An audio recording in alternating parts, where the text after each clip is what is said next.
Assalamualaikum warahmatullahi wabarakatuh. Apa kabar teman-teman semua? Semoga teman-teman dalam keadaan baik-baik saja tentunya. Semoga teman-teman dilimpahkan rezeki dan diberi kesehatan selalu. Untuk teman-teman jangan lupa like, komen, subscribe, dan tekan tombol loncengnya. Kembali lagi dengan kami, Sultan Prabu, dalam segmen Cerita Mistis Pendakian. Sebelumnya, perkenalkan, namaku Andi, nama samaran. Aku tinggal di sebuah desa, dan di desa aku memiliki dua orang sahabat lelaki dan wanita yang bernama Mala dan Steven. Nama samaran. Steven berbeda agama denganku dan Mala. Namun, walaupun kami berbeda keyakinan, bukanlah menjadi halangan bagi kami untuk menjalani hubungan persahabatan. Kami cukup akrab. Kami juga satu sekolah di salah satu SMA negeri di desa kami. Salah satu dari kami ada yang memiliki kelebihan khusus, yaitu Mala. Mala memiliki kelebihan yang tak semua orang miliki. Mala bisa melihat makhluk yang tak kasat mata. Mala juga lumayan cerdas di sekolah. Tak jarang Mala selalu menang mengikuti lomba antar kabupaten dari sekolah kami. Waktu itu Mala akan mengikuti sebuah lomba matematik antar kabupaten yang diadakan oleh sekolah, dan Mala ditunjuk sebagai peserta yang akan mewakili sekolah kami. 2 hari sebelum ia mengikuti lomba, kami bertemu di rumah. Di rumahku sehabis pulang sekolah. Hal ini sebenarnya sudah lumrah bagi kami karena kami selalu bertemu di rumahku saat kami sudah pulang sekolah atau kadang saat menjelang sore.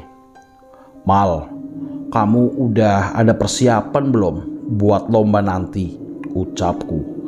Udah kok, kalian doain aku ya biar bisa menang dan buat bangga sekolah kita. Udah pasti kamu menang, Mal, yakin aku mah, ucap Steven. Amin, amin, mudah-mudahan aja aku bisa menang lagi. Tapi kali ini aku boleh dong kalau menang minta satu permintaan ke kalian, ucap Mala. Permintaan kamu emang apa, Mal? Minta kita traktir makan cilok, ucapku. Enggak lah, kalau cuma makan cilok mah aku bisa beli sendiri. Lah, terus apaan dong? Apa ya? Aku pengen muncak. Kita kan belum pernah muncak. Sesekali kita coba kan gak ada salahnya. Emang mau muncak di mana, Mal? Tanya Steven. Gak usah jauh-jauh dah. Yang ada di desa kita aja ini. Lagian kita juga pemula, ucap Mala. Tapi gunung yang ada di desa kita cuman satu. Itu juga jalurnya serem, Mal. Aku pernah dengar dari temen yang pernah muncak di sana. Gunung itu sering dibilang orang gunung jalur kembar karena banyak jalur yang sama gitu. Terus juga ada satu jalur yang gak boleh dilalui oleh pendaki. Mitosnya sih kalau kita salah jalur dan masuk ke jalur itu bakal susah buat dapet jalan keluarnya, ucapku. Gitu aja kamu takut, Di? Ya kita pakai pemandu lah, kan aman, sahut Steven. Nah, aku setuju sama Steven. Udah, gak perlu cemas. Pokoknya kalau aku menang, kalian harus turutin permintaan aku itu ya, ucap Mala. Ya, aku kan cuman bilangin. Tapi ya udah, kalau kamu menang, kami turutin permintaan kamu, Mal, ucapku. Di desa tempatku tinggal ada sebuah gunung. Gunung ini tak begitu ramai dikunjungi oleh wisatawan. Gunung ini adalah satu-satunya gunung yang berada di desa kami. Sebenarnya gunung ini bukan bernamakan gunung jalur kembar. Namun karena warga setempat selalu menyebutnya Gunung Jalur Kembar, karena jalur yang ada di gunung ini hampir memiliki kesamaan. Jadi gunung ini cukup terkenal dengan sebuah gunung jalur kembar di desaku. Gunung ini juga memiliki satu hal mistis. Aku pernah mendengar bahwa gunung itu juga sering menyesatkan orang apabila mereka yang mendaki di gunung itu telah salah memilih jalur. Dipastikan orang itu akan susah untuk menemukan jalur untuk keluar lagi. Tak sedikit telah terjadi orang hilang di gunung itu. Mereka yang pernah berhasil keluar dari jalur yang menyesatkan itu mengatakan bahwa mereka di sana bertemu seperti sebuah desa dan mereka kesulitan menemukan jalan keluar dari desa tersebut. Dan di sana juga ada larangan untuk beristirahat di pos yang ganjil seperti pos 3 dan 5. Ya, itu sih yang aku tahu mengenai gunung itu. Tapi tenang, sekarang jalur-jalur di sana sudah ditandai dengan ditambahnya pos-pos yang bisa disinggahi sewaktu kita mendaki, dan di sana sekarang juga sudah ada pemandu yang akan bersedia menemani kita saat melakukan pendakian di gunung tersebut. Apabila kita tidak mengetahui trek-trek dan jalur-jalur di sana, 2 hari kemudian aku dan Mala bertemu di sekolah. Setelah jam istirahat, terlihat wajah Mala yang gugup karena akan mengikuti lomba. Tegang bener tuh muka, ucapku sambil tertawa. Iya nih, aku gugup nih, ucap Mala. Loh, ngapain gugup? Kamu kan udah sering ikut lomba. Aku yakin pasti kamu bisa. Iya, Di. Yang ini mah lawannya gak bisa disepelekan. Aku lihat mereka juga sering juara. Santai aja, Mal. Gak usah tegang. Kamu berdoa aja dan percaya diri.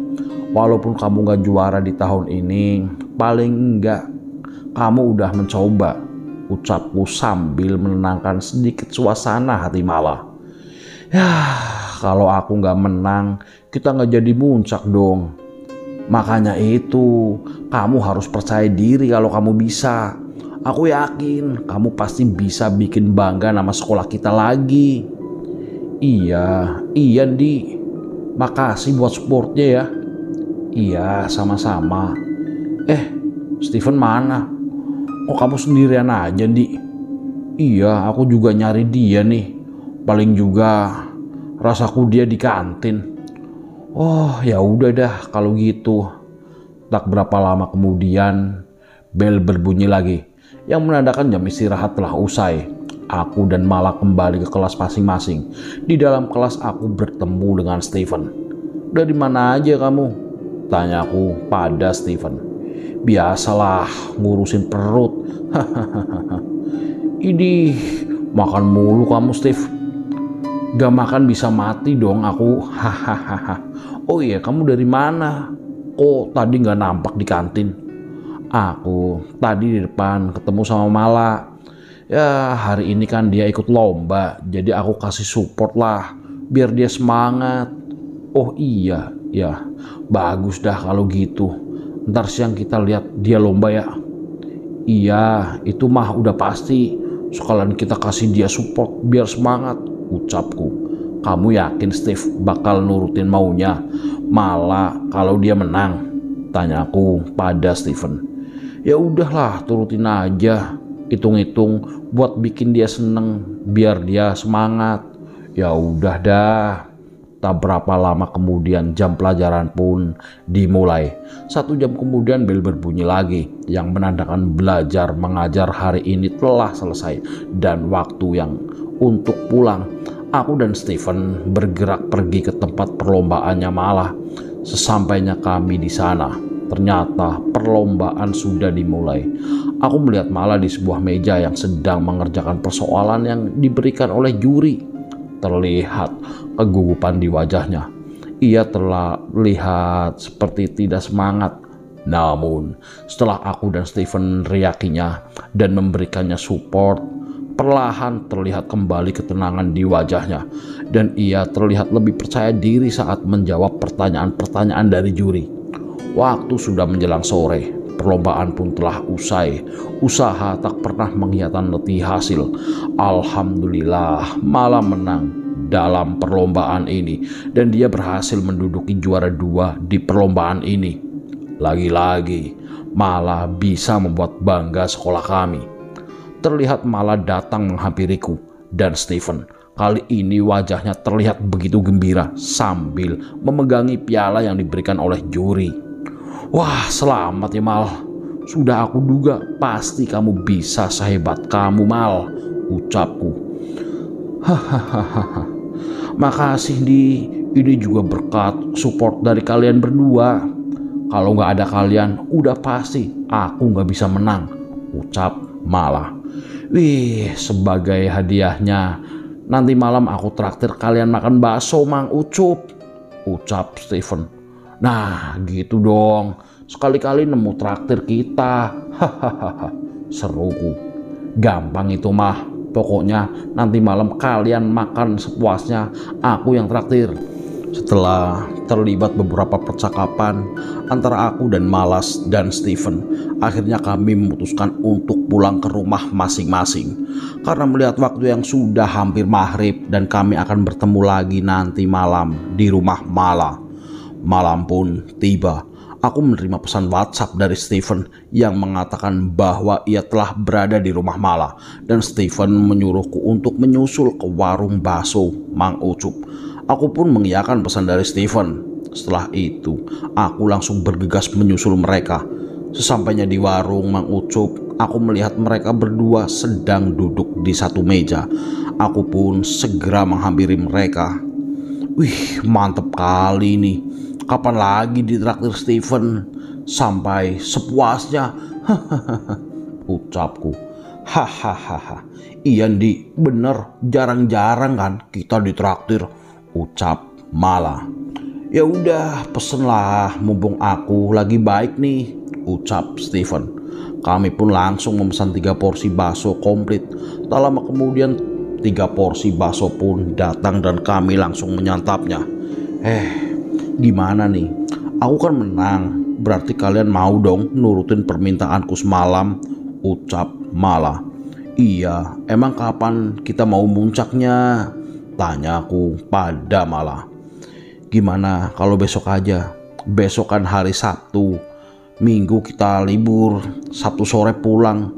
Sekolah kita berangkat, kan lumayan hari Minggu kita 1 hari di gunung, ucap Mala. Nah, aku setuju tuh, ucap Stephen. Tapi kan kita belum ada persiapan. Udah, tenang aja. Semua alat-alatnya nanti aku pinjem temanku, ucap Stephen. Ya udah deh, kalau mau kalian gitu, aku sih ikut aja. Setelah selesai acara makan bakso di warung Mang Ucup, kami pun langsung kembali ke rumah masing-masing. Keesokan harinya, setelah pulang sekolah, aku bertemu dengan Mala dan aku menanyakan tentang kejelasan untuk mendaki sore nanti. Mal, gimana? Jadi gak nanti sore? Tanyaku pada Mala. Jadilah, coba kamu hubungi Stephen, tanya sama dia alat-alat campnya udah dapat belum. Tadi di kelas katanya sih udah. Ini juga dia lagi ambil alat-alatnya. Oh, oke dah. Kalau gitu aku pulang dulu ya. Mau siap-siap dulu sekalian aku masak buat nanti malam. Ya udah, kalau kayak gitu nanti jam 3 kita ketemuan di rumah kamu aja. Oke deh. Aku dan Mala kembali ke rumah kami masing-masing. Sementara Stephen masih mengambil alat-alat camp di rumah temennya. Kami mengambil tugas masing-masing. Mala menyiapkan logistik untuk nanti malam di gunung. Stephen mengambil alat-alat camp, sedangkan aku menggali informasi tentang gunung yang akan kami jajal nanti. Aku mendapatkan beberapa informasi dari temanku yang pernah mendaki di sana. Aku cukup paham tentang trek-trek yang akan kami lalui nanti di gunung, dan aku mendapatkan sedikit informasi tentang larangan di gunung tersebut. Di sepanjang pendakian nanti ada 6 pos yang akan kami lewati untuk sampai ke puncak. Dan ada larangan untuk ngecamp di pos 3 dan 5. Aku tidak mengetahui apa alasannya. Namun yang namanya larangan tetap aku tak berani membantahnya demi keselamatan kami nanti. Setelah semua rasaku cukup dan siap, aku pun langsung berangkat ke rumah Mala. Tak lupa, terlebih dahulu aku pamit ke orang tuaku. Bagaimanapun bagiku, restu orang tua adalah juru kunci selamat untuk diriku saat aku jauh dari mereka. Setelah pamit, aku langsung ke rumah Mala. Sesampainya di sana, aku lihat Mala masih sibuk menyiapkan logistik yang akan kami bawa. Di, kamu temenin aku yuk ke warung. Ada yang belum aku belanjain, ucap Mala. Ya udah, ayo deh. Sekalian aku mau beli bensin sama garam krosok. Ya udah, ayo. Aku dan Mala pun bergegas pergi ke warung. Sesampainya di warung, Wiwin langsung membeli beberapa keperluan logistik. Sedangkan aku juga tidak lupa membeli bensin, garam krosok, dan gula merah untuk emut-emut di jalan nanti. Setelah rasa kami cukup, kami pun kembali lagi ke rumah Mala. Mana nih Steven? Kok belum nongol juga? Tanya Mala padaku. Tadi sih katanya lagi di jalan. Paling juga entar lagi sampai. Setelah menunggu beberapa menit, akhirnya Steven pun menampakkan batang hidungnya sambil membawa 2 buah keril. Bantuin ngapa? Ngeliatin mulu. Berat tau nih, ucap Steven. Bilang dong minta bantuin, ucapku. Ya udah, kalian masukin aja keperluan logistik ke carrier yang ini. Keperluan yang lain masukin ke carrier yang satunya. Jangan lupa bawa golok, senter sama air yang cukup, ucap Steven. Oke deh, siap. Kamu gimana Di? Udah dapat info tentang jalur-jalur di gunungnya? Tanya Mala padaku. Udah kok. Aku udah tanya sama temen-temenku yang pernah muncak di sana. Oh, oke deh. Baguslah kalau gitu. Setelah kami rasa sudah cukup, walaupun packing kami belum rapi, tapi bisalah untuk pemula. Kemudian kami berpamitan dengan orang tua. Setelah berpamitan, sebelum pergi tidak lupa kami berdoa menurut kepercayaan kami masing-masing untuk keselamatan kami jalan. Setelah selesai berdoa, kami langsung pergi. Untuk bisa sampai di gunung tersebut, kami harus menaiki angkutan umum terlebih dahulu. Sekira setelah jam kami sudah sampai di terminal. Berjalan kira-kira 15 menit dari terminal, kami sudah sampai di pos pendaftaran. Sore ini cuaca tak begitu bersahabat. Dari arah barat, awan sudah mulai menghitam. Angin juga bertiup lumayan kencang. Kami buru-buru mengisi formulir di pos pendaftaran dan setelah itu kami mulai pendakian. Kali ini aku sebagai leader, karena sedikit banyaknya informasi yang kukumpulkan beberapa hari ini, aku cukup memahami tentang jalur-jalur di gunung ini. Mala dan Steven tetap di belakangku. Baru juga kira-kira 10 menit kami berjalan. Tiba-tiba saja ada suara seperti memanggil kami dari arah belakang yang membuat kami menghentikan perjalanan dan melihat ke arah belakang untuk mengetahui siapa yang memanggil-manggil kami. Bang, aku boleh ikut rombongan abang gak? Terlihat seorang pria yang kuperkirakan berumuran sama denganku sambil memapah sebuah keril dan berpenampilan ala-ala pendaki pada umumnya. Yang sudah berpengalaman. Tanpa ragu, aku mempersilahkannya untuk bergabung dengan kami. Oh iya, gak apa-apa bang, silahkan. Lumayan kan, biar rame juga. Nama abang siapa? Ucap Steven. Makasih bang, udah diizinin gabung. Nama saya Irwan bang, panggil aja Wawan. Kami pun melanjutkan pendakian. Asal kamu dari mana Wan? Tanyaku. Saya dari Jawa Tengah bang. Oh lumayan jauh juga ya. Sendiri aja nih kamu kesini? Enggak bang, ada 3 orang lagi. udah nunggu di puncak. Mereka udah naik duluan pagi tadi. Kami terus berjalan. Di sepanjang pendakian kami tak begitu terlalu banyak berbicara. Paling hanya bercerita tentang pengalaman masing-masing. Sampai akhirnya tak terasa kami sudah berada di pos 2 setelah 1 jam lebih pendakian. Awan mulai gelap. Kulihat jam menunjukkan pukul 18.10. Kuputuskan untuk bergerak sejenak dan mengatur nafas masing-masing di pos 2 ini. Lapat-lapat masih terdengar suara azan maghrib yang terbawa oleh angin. Aku pun langsung mengajak Mala untuk menunaikan sholat maghrib. Sementara Stephen dan Irwan beristirahat. Setelah selesai sholat maghrib, kami pun langsung melanjutkan perjalanan. Van, keluarin senternya, udah mulai gelap nih. Tapi gak usah dipakai semua, pakai satu dulu aja sama golok juga keluarin, ucapku. Pakai punyaku aja dulu nih bang, ucap Irwan. Oh, ya udah, yang mana aja pun jadilah, ucapku. Berapa jam lagi kira-kira sampai di pos selanjutnya, Andy? Tanya Stephen padaku.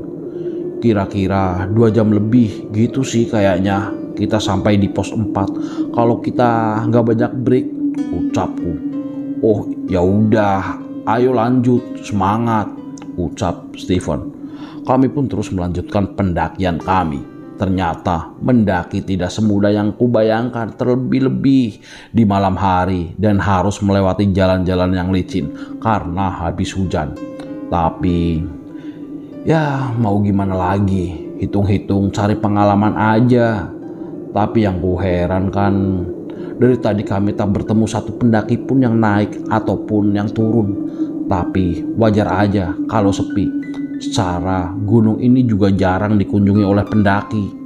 Semakin ke atas, rasaku pendakian semakin sulit.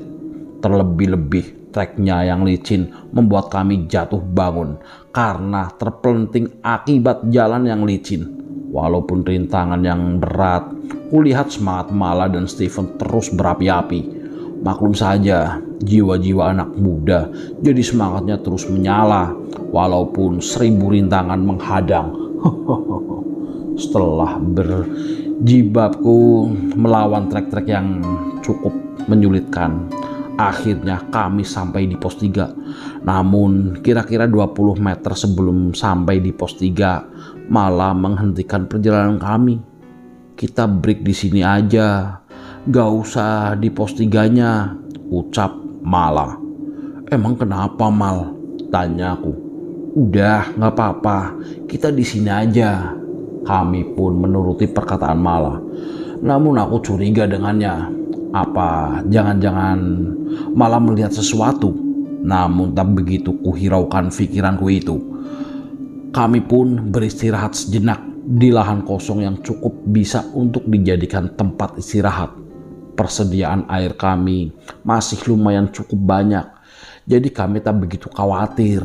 Di tengah-tengah kami sedang beristirahat, tak sengaja pandanganku mengarah ke arah pos 3. Aku sangat terkejut karena melihat seorang wanita tua yang berdiri tepat di depan pos 3. Ternyata yang melihatnya bukan aku saja, tapi Mala juga melihatnya. Sekarang tahu kan kenapa aku minta break di sini, ucap Mala. Udah mulai gak beres ini Mal, ucapku. Udah gak apa-apa. Intinya pikiran jangan kosong dan berdoa menurut kepercayaan masing-masing. Emang kalian ngeliat apa sih? Tanya Stephen. Udah gak apa-apa, intinya berdoa aja, ucap Mala. Ternyata apa yang aku dan Mala lihat, Stephen sendiri tak melihatnya. Begitu juga dengan Irwan. Dia terlihat biasa-biasa saja, bahkan terlihat cuek dengan obrolan kami. Dia tetap santai dengan hisapan rokoknya. Entah dia melihatnya juga atau tidak. Yang pasti Irwan kali ini memang lebih banyak diamnya. Mungkin karena dia kecapean, makanya dia tak terlalu banyak bicara, pikirku. Setelah 15 menit beristirahat, kami pun berencana melanjutkan pendakian. Kulihat sosok itu sudah tidak ada lagi di sekitaran pos 3 dan rasaku sudah aman.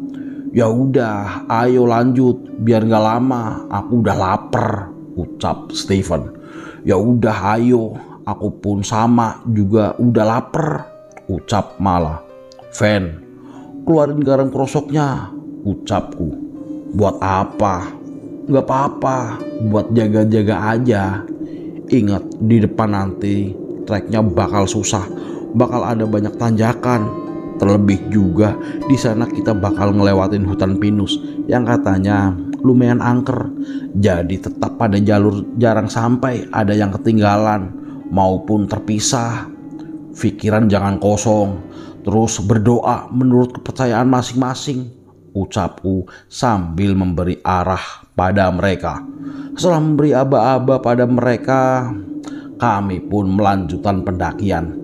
Posisiku tetap sebagai leader sambil memegangi golok di tangan kananku dan tangan kiriku menggenggam garam kosok.